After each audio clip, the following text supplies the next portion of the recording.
Hello gamers and genders, and welcome back to the Opera. Today I'm going to be taking a look at 3 different art supplies, doing a little bit of a compare and contrast. I'm going to do 3 little demo paintings using a similar color scheme, but each one is going to be in a different medium. One with watercolor, one with gouache, and one with Derwent Inktense. So here we go. So this idea came to me after I did this little doodle of cherries using the same 3 supplies that I just mentioned, and I kinda liked the different results that I got for each of them. So here I've got the 3 animals that I'm going to be painting, and I'm going to color them like Pikachu in the same kind of way that I did for the last video, where I was painting Pikachu to look more like a field mouse.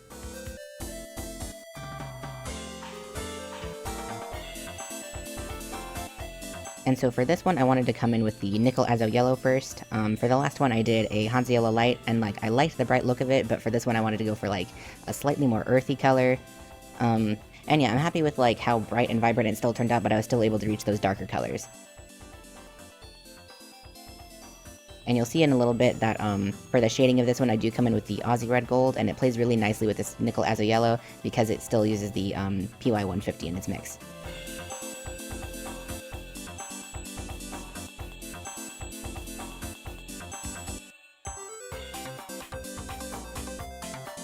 And here I'm just coming in with a slightly deeper color, just trying to add some shading, add some contrast.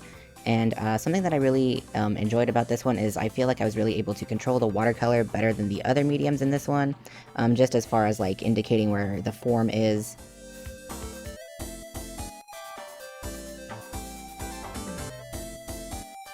And yeah, generally, I just had a lot of fun with this piece. It's something that, I'm pretty comfortable with drawing. I love Pokemon, and yeah, just, everything blended very well together. All of the materials that I used in each one played pretty nicely together. And yeah, honestly, there's not a whole lot to say about the rabbit one. I feel like that came together pretty quickly. I honestly probably spent the least amount of time on the rabbit piece, because I feel probably the most comfortable with the watercolor, in comparison to, all 3 of these art supplies.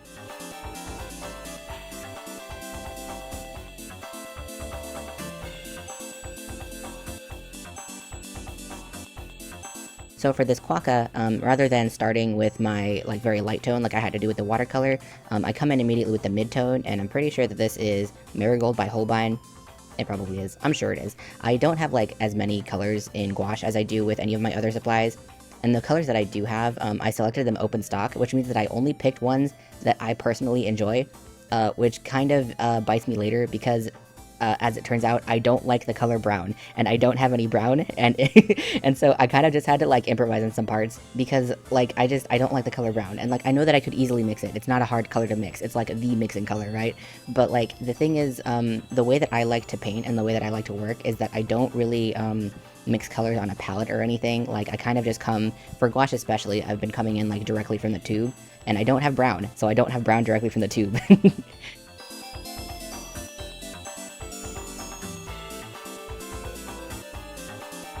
And so for the capybara, I'm coming in with a light circling of sun yellow, and I believe I also come in with some sienna gold at some point, just for this initial very first layer, and it looks really, really pale here. I think that the Derwent Inktense is very good for it has excellent color payoff.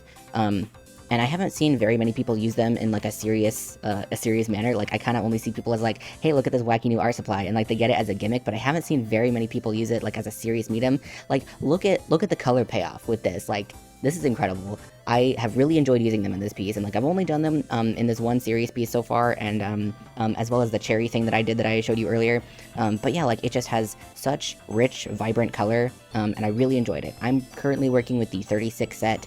And it honestly has pretty much all the colors that I need. I wish that it had a few more pinks in its selection, but whatever, that's fine. I looked at the available colors for the Derwent Inktense in the pencils at least, and it's one of those, and it's pretty common unfortunately, one of those where if you want more pinks, you have to get the whole set basically.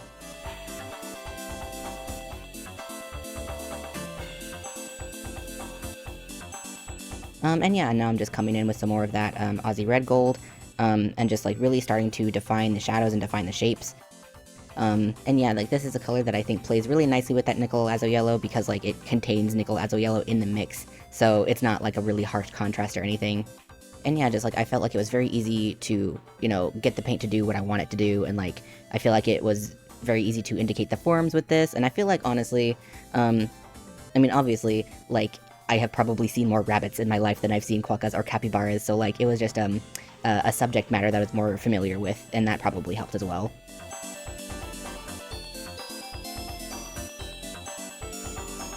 So with the quokka, I'm gonna come in and just, like, start layering yellow, and so what I decided to do for this one, because, for the gouache, I wanted to start with the mid-tone and then just, like, come in with the lighter color later, just so that I can, like, give it a little bit more depth of color, you know what I mean?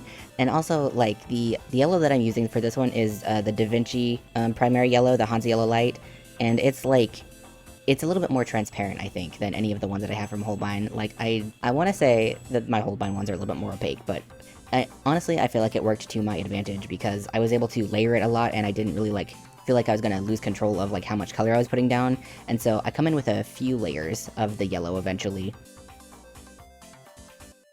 And then for the capybara, I'm adding a little bit of mustard here, and then eventually some baked earth, and then that's how I'm able to, like, achieve the darker shadows for this one.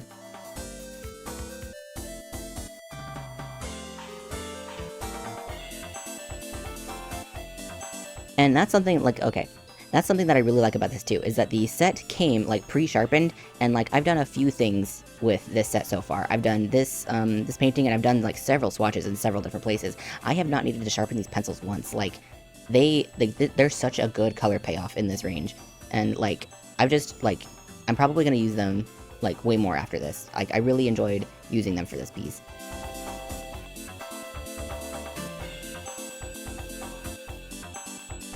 And yeah, like, I do also enjoy, that, like, so far, the colors that I've used together, like, they've really played nicely. I like this brown that I'm able to achieve with these two colors that I mixed, and yeah, like, so far, so good.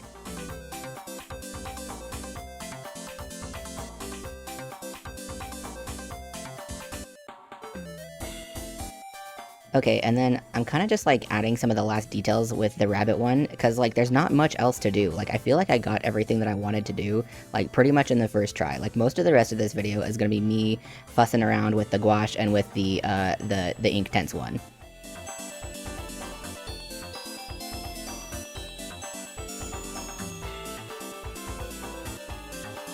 And honestly, I feel like the rabbit body type lends itself the best to trying to make it look like Pikachu, because it's like the long ears are already there.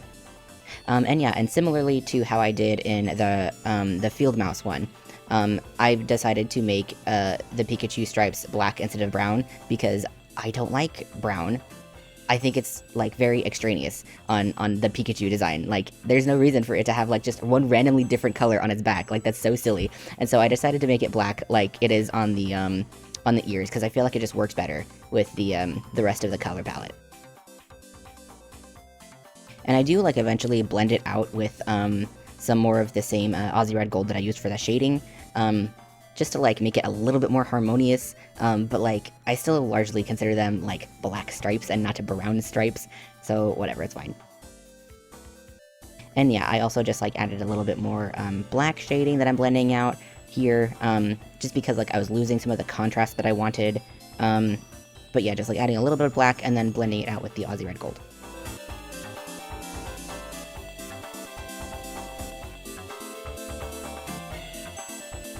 Oh, and at some point I did also switch to a smaller brush. I'm a one brush McGee kind of person. Like, I will use the same brush for the whole painting, but I do believe for this one, I used all three sizes that I have of my my Princeton Neptunes.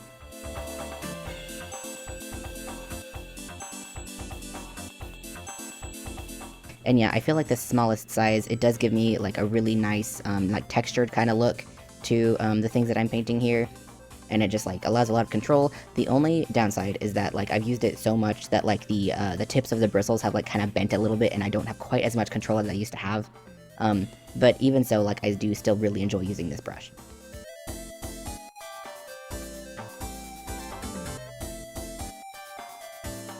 And then I'm just coming in with a little bit of shell pink to add that kind of, like, cute little pink detail to the inside of the ears, and I believe that is everything for the rabbit.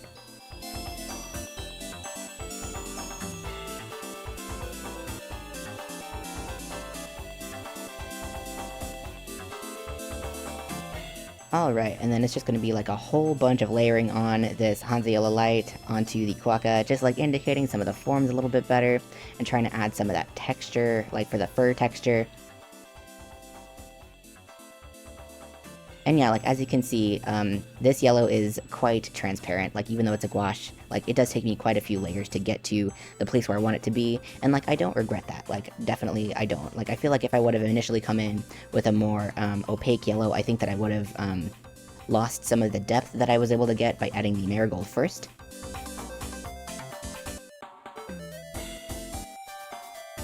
And yeah, you can see like we're starting to get to a nice, good yellow place.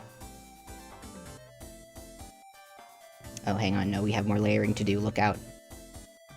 But yeah, like, I feel like it does still, like, give a good, like, sense of depth, and, like, you can tell, like, where the forms lie and everything, so I don't regret, like, taking the process that I took.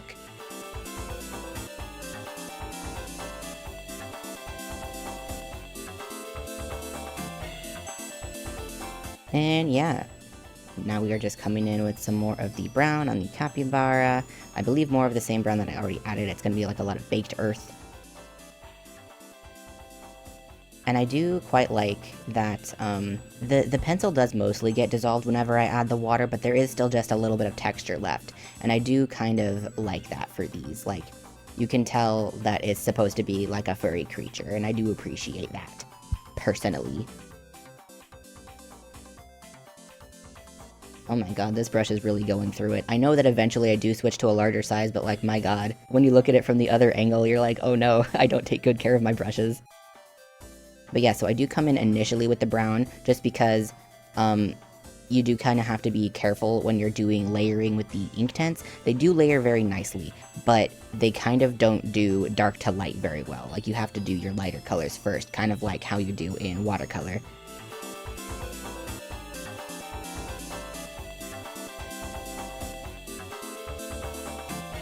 Oh my gosh, finally. We are, like, ready to add details to the quokka. I feel like it's been so long. But yeah, so, you know how I said that I don't have, any brown in gouache? Well, that continues to be true. And so, for the shading, I do have to use the same red that I use for the cheeks. It's, I believe it is Geranium by Holbein. First I'm gonna come in with a little bit of the same shell pink, or maybe that's Brilliant Pink, I can't quite tell. It looks like Brilliant Pink, I think. But yeah, I come in with the same pink that I used for Pikachu's ears, or the rabbit's ears, obviously, they're all pink Pikachu. But yeah, I kind of wish that I would have gone with like a darker color, like maybe a dark taupe, but I don't have that. I just have this light pink and also Geranium by Holbein. So that is the shading color that we're going to use, and like, it's not going to be so garish by the end, like I do blend it out some, but it's still kind of garish. But yeah, so I'm kind of just coming in with the small brush again, just like adding that fur texture. I feel like as far as the texture goes, I feel like I'm happiest with the texture that I was able to achieve with the gouache, and that's quite interesting. I feel like I had the least amount of control with it, and yet somehow I was able to make it like the most similar to the texture that I was going for, so that's kind of neat. And yeah, so I'm just kind of coming in with a whole bunch of details in the Geranium red, which is like, it's just so red. Like, if I had like an earthy red, that probably would have suited me better. But also, like, I do kind of like, I think it's kind of fun how bright it did turn out. And yeah, now we're just gonna like do some push and pull, some back and forth of like coming back in with the yellow to like cover some of the texture, but not all of the texture. And that's why I feel like this more transparent yellow really played to my favor, because I'm still able to see some of that really great texture that I was able to achieve earlier, but like, it's not quite so garish. I mean, it is, like, it's bright yellow, but like, you know, it's not like nothing but red, you know? And so I come in with the initial layer for the stripes, and I'm going to come in with black later, and just doing the cute little hair details that I love so much.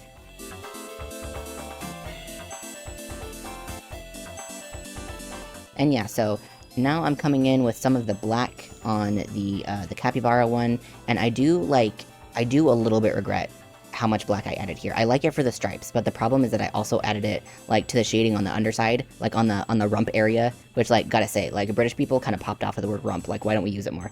But like, oh, and that's cute. That's cute. I do like the cheeks. But I added it a little bit to the rump area. And I guess it was just like too cool of a black because it gives it like this weird like bluish greenish like tinge whenever I do add the color to it on the bottom. Whenever I get there, like I know it happens, I know it comes, like spoiler, sorry, but so I do like how the stripes here turned out, but like whenever I start blending out the shading that I did on the bottom, like I don't love how much of it I added on this one. Like I do come in later to add some more of the baked earth color because I liked that more as a shadow. But like this that I'm doing right now, like I don't like how cool it's turning out. You know what I mean? It just like it feels kind of like gross and muddy. Like I know like everyone always says like, oh, don't shade with the color black, shade with like a complement or shade with like an analogous color, whatever, but like not black. And like generally I say like do what you want, like who cares? But for this, like I actually don't really like how it turned out. Like, I do kind of salvage it by the end, I feel like, but yeah, for now, like, I don't like the weird, like, greenish cast it has.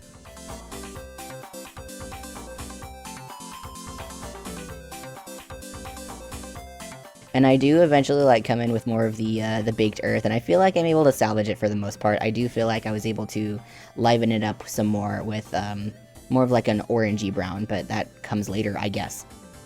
And yeah, I feel like I've like fussed around with the quokka like enough. Like I'm just kind of coming in with it. The problem is like I also painted this all in the same session. Like I believe this took me a total of like 2.5 hours start to finish. And this is just like the painting part. Like I had already done the line work before I even started painting. But yeah, I was like reaching a point where I was like, I'm ready to be done.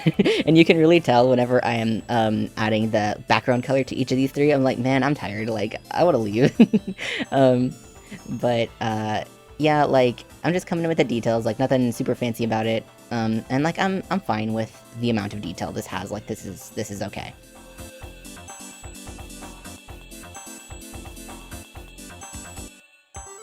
And then I remembered that Pikachu has black ears, and then I fixed that.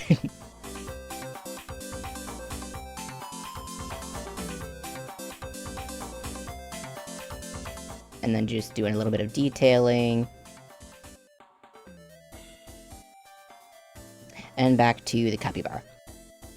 Okay, please tell me, yes, okay. I did, in fact, add more of the baked earth brown. I think it's funny that I probably have the smallest color selection in the Inktense, but this is probably like the most brown I have of any of these sets, and it's because somebody else chose the colors for me. Okay, so each of these, I tried to pick a fairly similar color of blue, like in the same way that I did for the cherries. This one I really like. I like this one, and I like the capybara one. But I don't love the color that I picked for the quokka. Like, it's a nice color, but it's, like, a little bit too green to be matching. I don't know why. Like, I have, like, of all of the colors that I picked, I love turquoise, and I have a whole bunch of turquoise and, like, light blue and stuff like that. But I just decided on one that was, like, way more green. I don't know why. I just wanted to be different, I guess. I'm sorry. But I really like this blue that I'm using here. I'm pretty sure it is Horizon Blue by Holbein. Or maybe it's... I don't know. I'm sure it's by Holbein. It looks like Horizon Blue. I'm gonna guess that it's Horizon Blue. I did this a few weeks ago. I don't actually remember.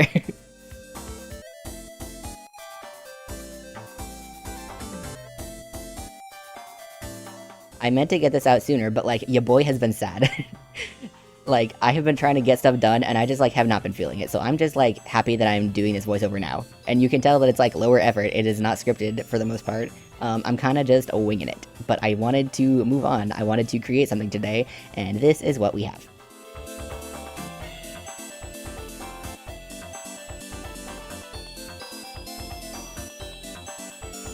And then coming in with the Inktense, this is another part where I can tell that, like, if I would have had more patience at this point, if I would have come back to it another day, I could have blended it out a little better, because I'm coming in kind of, like, hard for a first layer.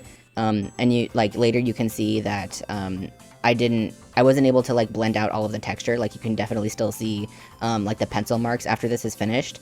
And I think that, like, if I would have just, like, come in with a light layer first, and then let it dry, like, after I added the water, and then I let it dry, it would have looked probably, like, a lot more blended out. But I didn't do that, because I was like, I'm so done with this. It's been, like, over 2 hours at this point, I'm pretty sure, and I just wanted to be finished, and I kind of wish I didn't do that. Like, it looks nice still, like, I think that the texture still looks kind of fun, But it's one of those things that I wanted to work on as part of like doing this YouTube thing, is like I want to create art like more regularly so that whenever I do have a finished piece, it doesn't feel like such a marathon, and each one feels a little bit more like practice, you know what I mean? Because like whenever you only ever do a finished thing, then like each one feels exhausting. But like if you do it more often, then like you can have more like practice sessions, you know what I mean? And so it doesn't feel so daunting or so tiring or so like I'm so bad about waiting to finish something on another day. Like if I'm just like losing my patience one day, like I want to get it all done in one sitting, and that's not always what's best for the piece, you know. So I want to get better at just like putting something down and coming back to it later, because I'm so bad at coming back to it later. And yeah, this one, like you can tell, this is like significantly more green than the other two. I still like the color, and I do think that it eventually it dries to look a little bit more blue, but while it's wet, it looks very green. And it's like, it's a nice color, I do like it. It just kind of doesn't match the vibe, but that's fine.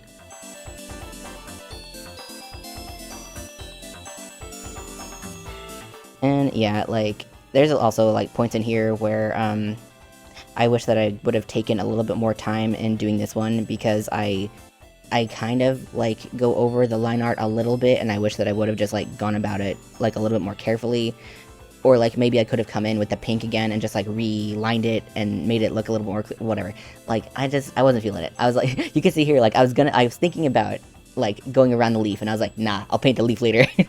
I was just so tired. But like, I mean, the leaf looks fine. I didn't record that part, but like, whatever. Okay, and then I'm just gonna come in with the white gouache, do the last of the little highlights and the details, and then that will be it for these guys.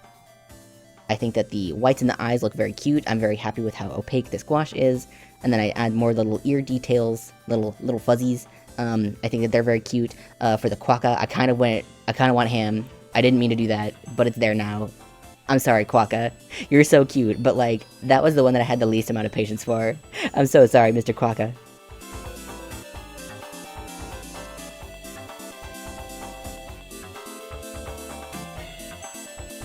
And yeah, that is it. That is my finished set of 3. I feel like I learned a lot from this. I really enjoy, or I gained a new appreciation for each of the supplies that I used. You can tell that the greenish one like dried a little bit more blue. That's good.